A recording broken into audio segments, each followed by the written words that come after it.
Hello, my name is Jordan Simmons, and this is my project for electrical electronics engineering, um, class 498. And so, go back a few apologies.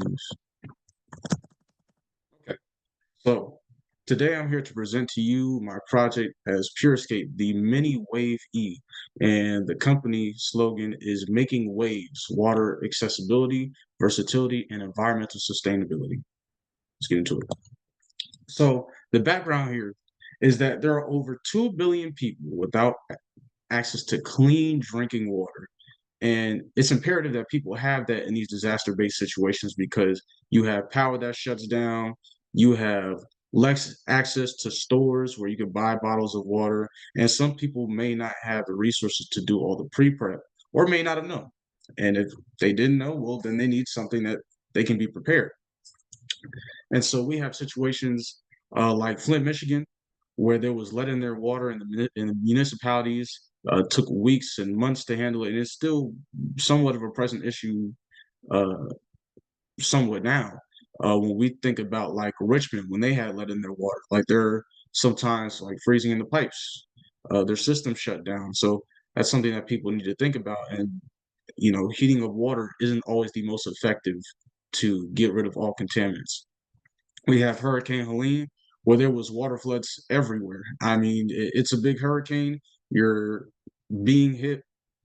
There's tons of debris on the ground, and a lot of water could be used, could be salvaged if there was a way to filter and purify it. And then even for the cholera outbreak, they just don't have clean water. And so when it came to them trying to find ways to drink water without getting cholera, I mean, it's risky. So being able to take out the contaminants and shut down the DNA of the microbes that are causing cholera would make a big impact. And so when we think about water waste treatment systems, they're usually super big or super expensive, and they're not very personable. And so it's hard to get resources out to everybody when you're using a lot of energy and you're wasting a lot of water trying to filter and purify water. So we have other systems that are shown here.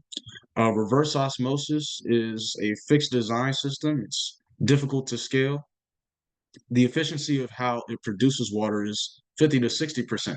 So you're only getting about half of the water that you put into the machine to actually be turned into clean water.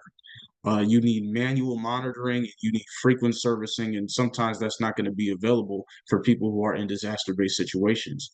Along with that, it's grid dependent, so it has to be plugged in. And then it has high chemical waste, so that's back to like having like brine. And that's something important when you're trying to make clean water because you don't want to also be creating a lot of waste when you want to be creating clean, purified water that's most efficient. Conventional water treatment systems kind of suffer from the same thing, extensive infrastructure setup. You don't want to have to wait a long time to get clean water running when there's a disaster-based situation because you don't have all that time to prep. Some people don't have weeks. Sometimes things just pop up on the fly and you just got to be ready to go. And energy intensive, we're trying to lower the amount of energy that we're using in water waste treatment. That's ideal for the earth and for production. And now electrodialysis, it has a high water recovery, but it's specifically for salinity. So taking out salts, it doesn't necessarily get into microbes or any other heavy metals. So that's not as effective if we're trying to get clean, purified water that's drinkable. And so the target market for this would be emergency wastewater treatment. And instead of needing large scale systems to have to try and clean water, we want something that will be something relatively smaller that's not tens of thousands of dollars, maybe even 500, maybe even $1,000, something that could be more affordable for people in their households.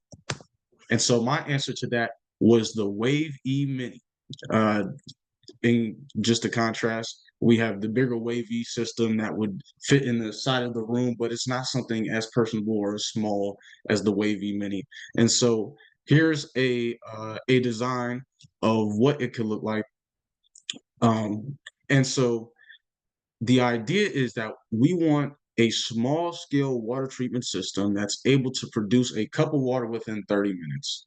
Um, Quite reasonably, I think, as long as people are able to get water in some sort of fashion in these environments where you have a lot of dirty water or you can't get water at all, it's important to have that because you can use resources in your house. Like if you wanted to use your toilet water, you wanted to drink it, but you weren't feeling as comfortable to drink your toilet water straight out the toilet. Well, most people aren't. And so this is where a system like this comes in handy because you're reducing that risk. You're making it more comfortable, and to be honest with you, if you needed to survive, you're gonna have to find a way to get some water. You can't go several days without drinking water. So it's important that a system like this exists. And so for how it works, we have starting from the bucket, the water is sucked out through a pipe or a pump, and then it goes to the transfer pump. So it's a cast iron transfer pump. You prime it, so you put a little bit of water into it first. It doesn't have to be a lot, but then the system starts to go, and the water sucks in, and then the pressure moves it to the anaerobic membrane reactor, which can breaks down all contaminants down to zero point 0.1 microns, and then all that's filtered is turned into sludge and a methane gas. We have granular activated carbon, which is the next section. So after it goes through the membrane and all those contaminants down to 0.1 microns are taken out, it's going, this is more like a reassure, this section right here. So the granular activated carbon uses absorption, which meaning the heavy metals and chemicals stick on to granular activated carbon and they don't move on with the water that's being filtered. And so after it takes all the heavy metals out, we have another step of reassurance, which would be ultraviolet purification. So that disables and damages the DNA of microbes that are still present. And so that keeps any pathogens that may still be in the water out of it. And that'll align with like EPA standards of like getting rid of things like E. coli. We're talking about taking water from the toilet. Well, you would want to get rid of something like that. And then the final part is really the byproduct. So it turns into a methane gas and a fertilizer. And you could use that sludge and introduce it back into the system to make more of an habitable environment for the anaerobic membrane. And so the parameters of how I thought about this project, 30 minutes for a cup of water isn't bad, especially in a condition where you have no power and you would like to be able to get some water going. Maybe you want to wash yourself. Maybe you're feeling thirsty and you have other family members. Being able to at least have a cup, you can have us just, it can be sustainable to have a cup and just have it running. So the best part about this is that the anaerobic membrane is a biological system, so you can still have the system work for you without the need of electricity, or I guess grid energy is what I'm saying. You don't need grid energy to run this. And so, yes, so the idea was you wanted a cup of water, so that was about half a liter, right? And so the required permeate flow uh, for this half cup of water would be about 1 liter per hour. Not too bad. And so we needed to also find, we have a membrane. What's the required size of the membrane to be able to filter out effectively? And for a relatively smaller system, we have a membrane flux and you see the unit right there, liter per meters per hour. Um, what's relevant about this, and what we'll get into a bit later, is that you need a certain amount of pressure to be able to send through the system so that it can go to each section and be filtered and purified. And so that's the importance of what I'm showing right now.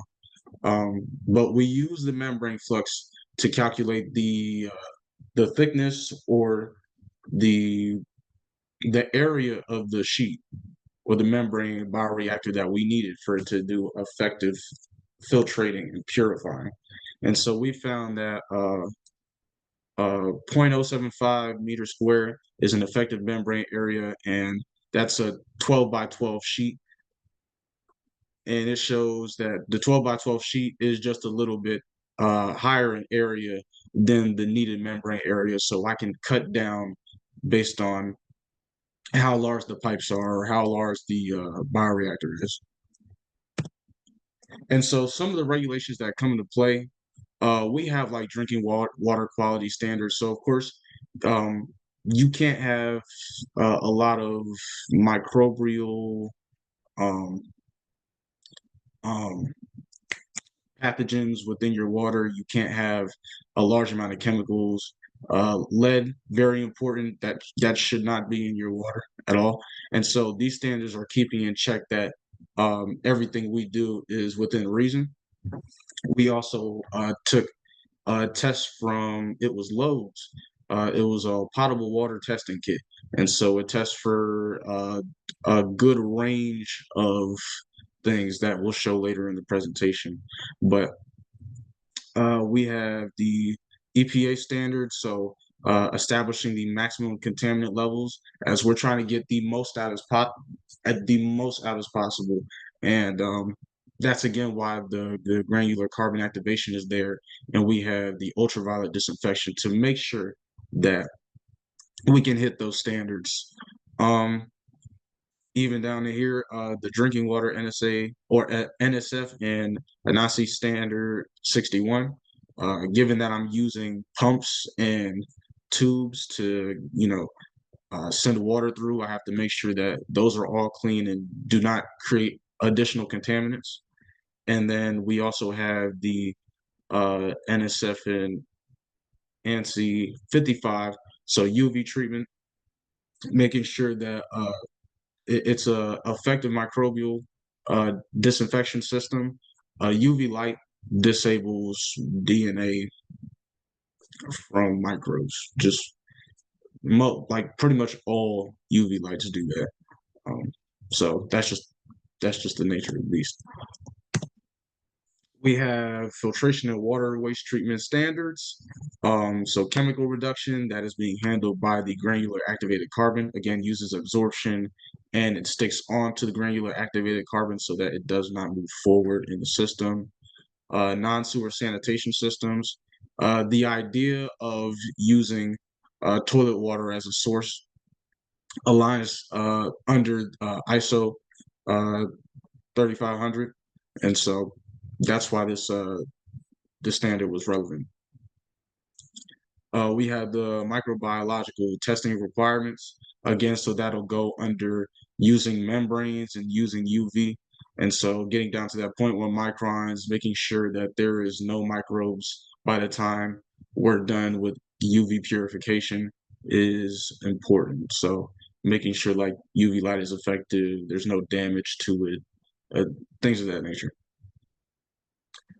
We have the biogas, so the flame arresters. So essentially, what I'll have is a bag sitting near the top of the anaerobic membrane bioreactor, so that all gas that it's creating will go into the bag and contain the methane, because that's not something that you just want to have free open in the air.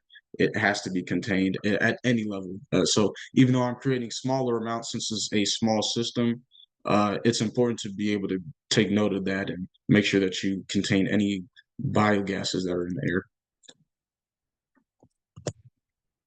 And then we have mechanical and electrical safety. So this system still does have electrical components for it to run. The ideal is that we will have a battery that is connected to a fuse that has the parts for all systems.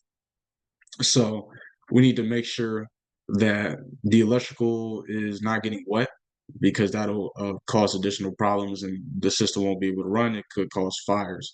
So we have the electrical safety for lab equipment, safety for water pumps. So regulating water pumps in any environment, making sure it's safe and making sure that the pumps are secure. And then water treatment applications, making sure that of course, any electrical is covered, and making sure that there's no water that's being spilled onto the electrical components. And lastly, for the standards, we have UV disinfection. Again, just to really put it in, uh, ensuring that there it's an effective dosage of ultraviolet light to disinfect all microbes within the environment. We have the rubber and stability aging ISO 2230. So ensuring all pump seals and O-rings, gaskets maintain performance over time, so none of those equipment specifications wear down. And then we also have chlorine residual test methods, which we did a chlorine test for our prototype. And then also the pH measurement, so making sure it sits around uh, around 7 to about 9 in pH, or more on the base side rather than you want alkaline water. And so there is a huge amount of components, but for the things that are actually like specifically needed, I did list them here. So the specifications, we have the Drummond 1/2 horsepower cast iron non-submersible transfer pump. Uh, Voltage runs at about 120 volts at an electric motor. So pretty high voltage, about 10 amps, has a frequency of around 60 hertz, can do at max power 1,525 gallons per hour. And then we have the max pressure standard at 56 when there's 0 gallons per hour. So again, that's when it's at its max. Um, we also have the Snyder flat membrane sheet. That will be the membrane that we're using to remove all containers down to 0.1 microns. Max pressure that it'll allow is 60 psi. And so you don't want to go past that because you risk damaging the membrane by having too much pressure. Again, has the pore size of 0.1 microns, so that's how we're doing it down to 0.1. And the polymer is polyvinylene fluoride. So this is pretty constant of a polymer that's used. It sits around like near plastic. And then we have the dual stage carbon block water filtration system that we use for our prototype.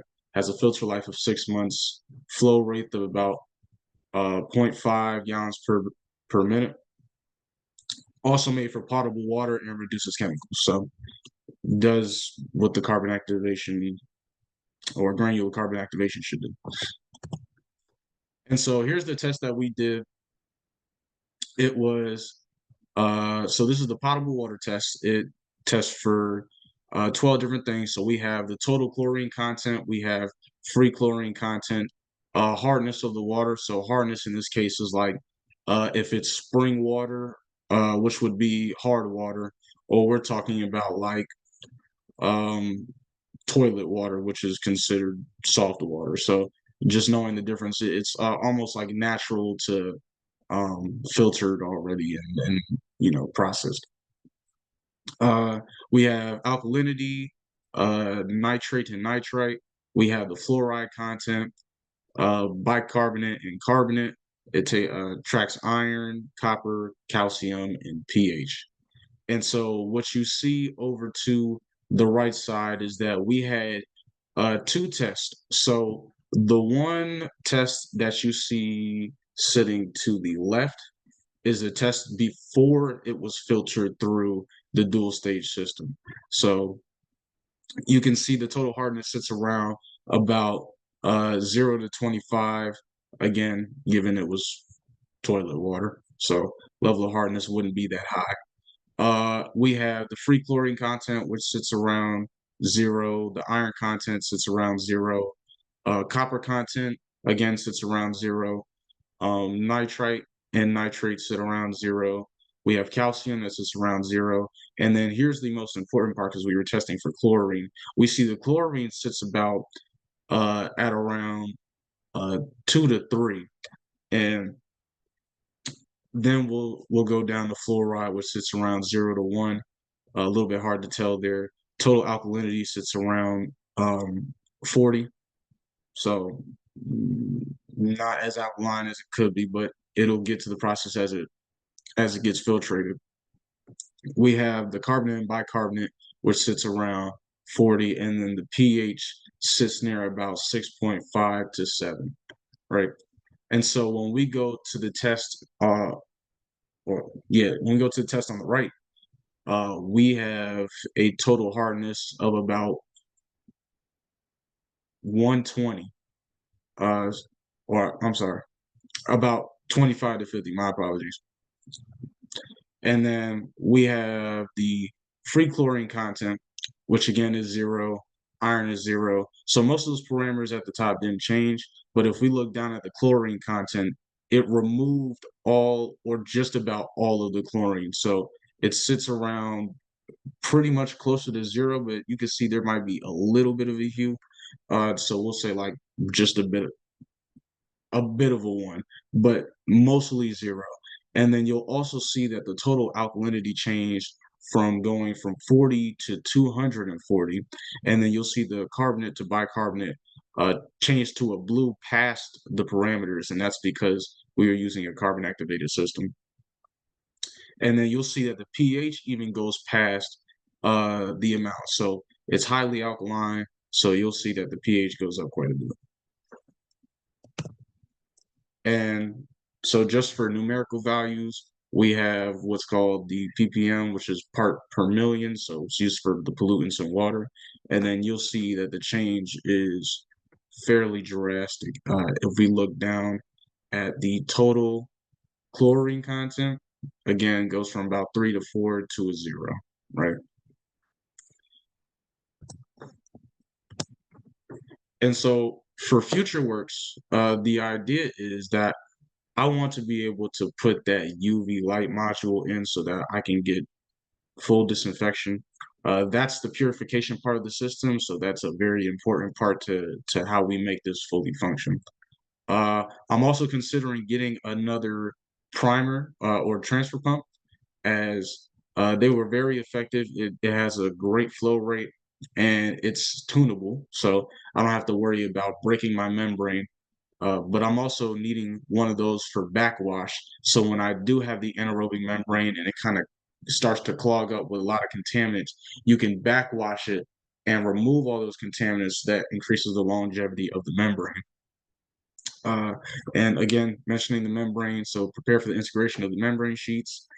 Continue to run chemical tests with different sources of water, because ideally, toilet water shouldn't be the only water being able to be put through here. It should also be able to take a bit harsher environments of water.